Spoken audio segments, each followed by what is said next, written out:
Saya Agustinus. Mari kita kenal Alkitab, karena Alkitab pembimbing hidup. Dalam Alkitab, banyak tokoh yang mempunyai kelebihan dan kekurangannya masing-masing. Karakter-karakter mereka memperkaya Alkitab. Kita bisa belajar banyak dari karakter tokoh-tokoh Alkitab ini. Pada 2 kesempatan Rabu lalu, kita membahas teladan Daniel. Pada kali ini kita membahas Hanaya, Misael, dan Azaria, atau dikenal juga dengan nama dari bahasa Kasdim, yaitu Sadrak, Mesak, dan Abednego. Sejarah ini dapat kita baca pada kitab Daniel bab 3. Daniel, Sadrak, Mesak, dan Abednego termasuk dari banyak orang-orang muda yang diambil dari tanah Israel untuk bekerja di istana Raja Nebukadnezar. Mereka diajarkan tulisan dan bahasa orang Kasdim dan dididik selama 3 tahun sebelum bekerja pada raja. Pada suatu waktu, Raja Nebukadnezar membuat sebuah patung emas di dataran Dura di provinsi Babel yang tingginya 27 meter, setara dengan tinggi gedung 8 lantai, dan lebarnya hampir 3 meter, setara hampir 2 tempat tidur queen size dijajarkan. Pada peresmian patung emas itu, Raja Nebukadnezar mengundang semua raja wilayah, gubernur, bupati, penasihat negara, bendahara, hakim, ahli hukum, dan semua kepala daerah. Setelah mereka semua datang, berdirilah mereka di depan patung itu. Lalu berserulah ajudan raja menyampaikan perintah raja dengan nyaring. Jika trompet dibunyikan, diikuti bunyi seruling, kecapi, rebab, gembus, serdam, dan alat-alat musik lainnya, saudara-saudara harus sujud menyembah patung emas yang telah didirikan oleh Raja Nebukadnezar. Barang siapa tidak mentaati perintah ini akan langsung dilemparkan ke dalam perapian yang menyala-nyala. Maka mendengar alat-alat musik itu dibunyikan, orang-orang dari segala bangsa, suku bangsa, dan bahasa sujud dan menyembah patung emas itu. Namun, beberapa orang Babel memakai kesempatan ini untuk mencelakakan Sadrak, Mesak, dan Abednego. Mereka menyampaikan kepada Raja Nebukadnezar bahwa Sadrak, Mesak, dan Abednego tidak mau memuja ilah-ilah Tuhan dan tidak pula menyembah patung emas yang Tuhan dirikan. Mendengar hal itu, Raja Nebukadnezar menjadi marah sekali, lalu memberi perintah supaya ketiga orang itu dibawa menghadap kepadanya. Raja bertanya kepada mereka, Sadrak, Mesak, dan Abednego, betulkah kamu tidak mau menyembah ilah-ilahku dan tidak mau pula sujud kepada patung emas yang telah kudirikan itu? Nah sekarang, bersediakah kamu untuk sujud dan menyembah patung itu pada waktu musik berbunyi? Jika kamu tidak mau, kamu akan langsung dilemparkan ke dalam perapian yang menyala-nyala. Dan dewa manakah yang sanggup menyelamatkan kamu dari kuasaku? Sadrak, Mesak, dan Abednego menjawab, Baginda yang mulia, kami tidak akan mencoba membela diri. Jika Allah yang kami sembah sanggup menyelamatkan kami dari perapian yang menyala-nyala itu, dan dari kuasa Tuanku, pasti ia melakukannya. Tetapi seandainya ia tidak melakukannya juga, hendaknya Tuanku maklum bahwa kami tidak akan memuja dewa Tuanku dan tidak pula menyembah patung emas yang Tuanku dirikan itu. Maka meluaplah amarah Raja Nebukadnezar sehingga wajahnya menjadi merah padam. Ia memerintahkan supaya perapian dibuat 7 kali lebih panas daripada biasanya.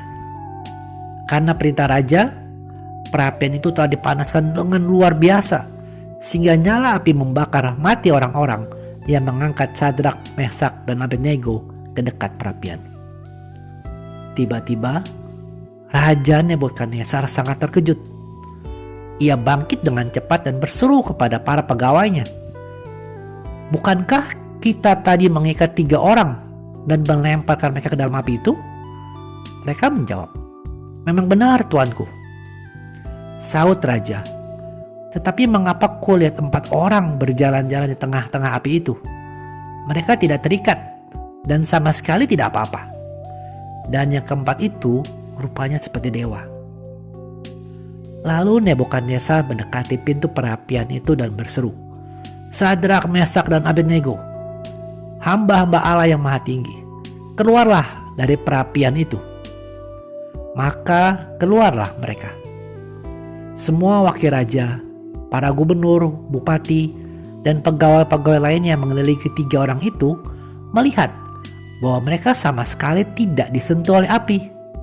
Rambut mereka tidak hangus dan pakaian mereka tidak gosong. Bahkan bau asap sekalipun tidak ada pada mereka. Lalu berkatalah raja, "Pujilah Allah yang disembah Sadrak, Mesak, dan Abednego. Ia telah mengutus malaikatnya untuk menyelamatkan ketiga hambanya yang percaya kepadanya.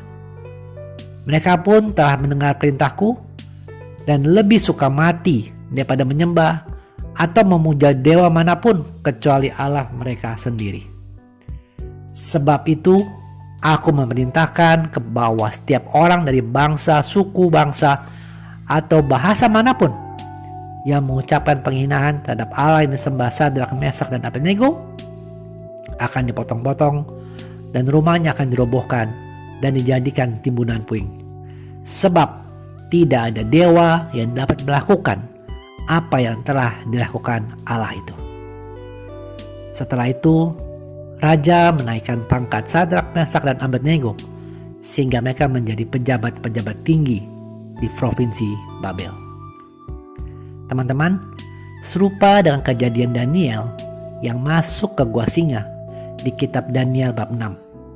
Sadrak, Mesak, dan Abednego ini juga ditantang untuk melepaskan iman mereka atau menerima kematian. Memang tidak mudah, dan semoga kita tidak mengalami kondisi seperti ini. Namun ada baiknya hal ini menjadi renungan kita. Karena mungkin tidak sampai kondisi yang mengancam nyawa, tapi mungkin kita mengalami tantangan iman untuk hal-hal yang mengenakan untuk daging kita. Saat kita mempertimbangkan melepaskan iman untuk memilih pasangan yang tidak seiman, namun ganteng atau cantik atau kaya raya atau ketiga-tiganya. Atau saat pilihan untuk bisnis atau karir memaksa kita melepaskan iman kepada Kristus. Teman-teman, kita berdoa meminta pimpinan dan penyertaan Roh Kudus agar kita bisa senantiasa menomorsatukan iman kepada Kristus dibanding apapun yang dapat dunia tawarkan kepada kita. Sebab apapun itu dari dunia hanya sementara dan tidak sebanding dengan mahkota kehidupan kekal dalam iman kepada Tuhan Yesus Kristus. Seperti dapat kita baca pada Roma 12 ayat 11-12. "Janganlah hendaknya kerajilanmu kendor. Biarlah rohmu menyala-nyala dan layanilah Tuhan. Bersukacitalah dalam pengharapan. Sabarlah dalam kesesakan dan bertekunlah dalam doa." Terima kasih sudah menyaksikan. Mohon like dan subscribe untuk membantu channel ini bertumbuh dan firman Tuhan semakin diwartakan. Sampai bertemu pada video Kenal Alkitab Rabu depan. Kasih karunia Tuhan Yesus Kristus menyertai Anda sekalian. Amin.